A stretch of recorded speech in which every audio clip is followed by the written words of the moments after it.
gudoomiyaha xisbiga mucaaradka ee wadani cabdikariin muuse maal ayaa aqoonsaday qaabka ay howlgallo wada banayn ah dowladda hoose ee degmada boorama ay u wado wada banayntan oo ay ka fulinayso kamida suuqa ganacsatada waratada ah ee ku nool magaalada boorama ayaa wuxuu ku eedeeyey maamulka dowladda hoose ee degmada boorama inay qaab ka duwan ay u wadaan sidii howlgallada loo wadi jiray gudoomiyaha cabdikariin muuse maal ayaa sidoo kale eedayn kulul dusha u saaray in dowladda hoose ay ku habsatay musuqmaasuq iyo maamul xumo sidoo kalena waxa uu sheegay in shaqaalaha dowladda hoose ee degmada boorama ay yihiin muddo bilo ah kuwa bilaa mishaara runtii mas-uulkiyihiin maayarka iyo maayarka-xigeenka xilkoogii gabay ee howlihii ay u hayeen degmada runtii aad iyo aad kuga gaabiyey haddaan qodobka la soo qaato shaqaalihii dowladda hoose ee degmada boorama muddo 3 bilooda waa bilaa mishaar wax mishaara may qaadan waxaana taa keentay musuqmaasuqa curyaamiyey habsami socodkii iyo hannaankii dowladda hoose ee degmada boorama dayn xaddaafa ayaa dhabarka ka jabisay dowladda hoose ee degmada boorama sida ila xoogaan iyo xaqiijiyeen lacag ku dhow 2 bilyan oo Somaliland shilin ee dowladda hoose ee degmada boorama dayn ahaan loogu leeyahay waxaana arkaysaa inay qarka u saaran tahay inay gabi ahaanba musallafto ama ay kacdo dowladdii hoose degmada boorama hoggaan xumo aawadeed maayarkii iyo maayarka-xigeenkii xilkoodii runtii gabay dadkii iyo dalkii ay u shaqaynayeen runtii mar haddii shaqadii loo igmaday ay qaban waayo waxa qurux badnayd inay iscasilaan oo istiqaalad goloweynaha intay keenaa idhahdaan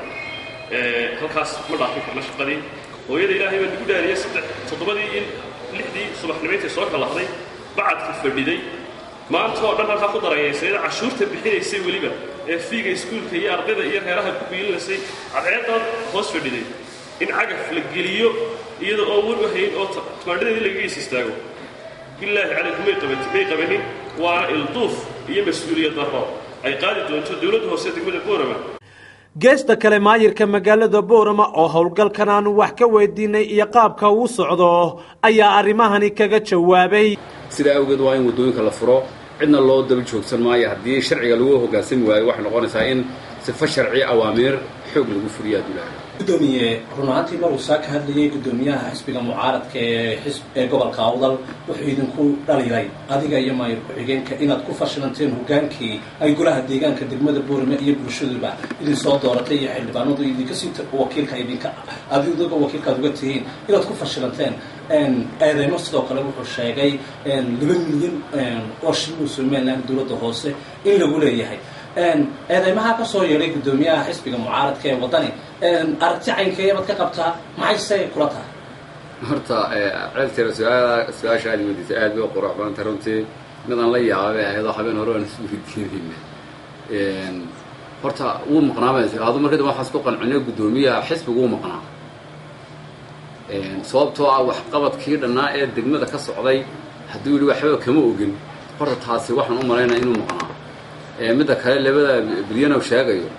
golahana ha weydiiyo ciddii ku shaqo lahaydna ha weydiiyo laakiin waxaan u malaynayaa ama waa jigjigaan sida warbixintan uu bixiyey ee degmada boorama maaha degmada boorama 2 bilyana laguma laha xogayihii wareejiyena u joogaa kii lagu wareejiyena u joogaa haddayna dee bakhaare iyo dhul kale ahayn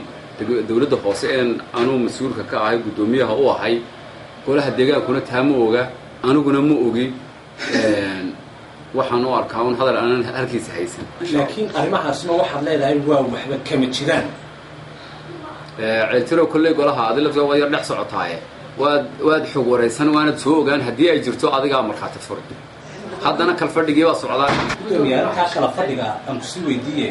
run ahaantii kala fadhigii inuu furmaa ma soo xirmaa baa la yidhahdaa dadka qaarinta arrinta siyaasadda iyo maamulka dowladda hoose indhaha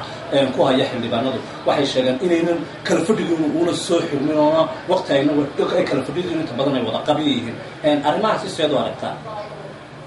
de maxaabaan arkay maba jirtaba hadalkaa soo been abuur kolley kala fadhigu sharcigaa dhigaya inuu xillina furmo xillina xidhmo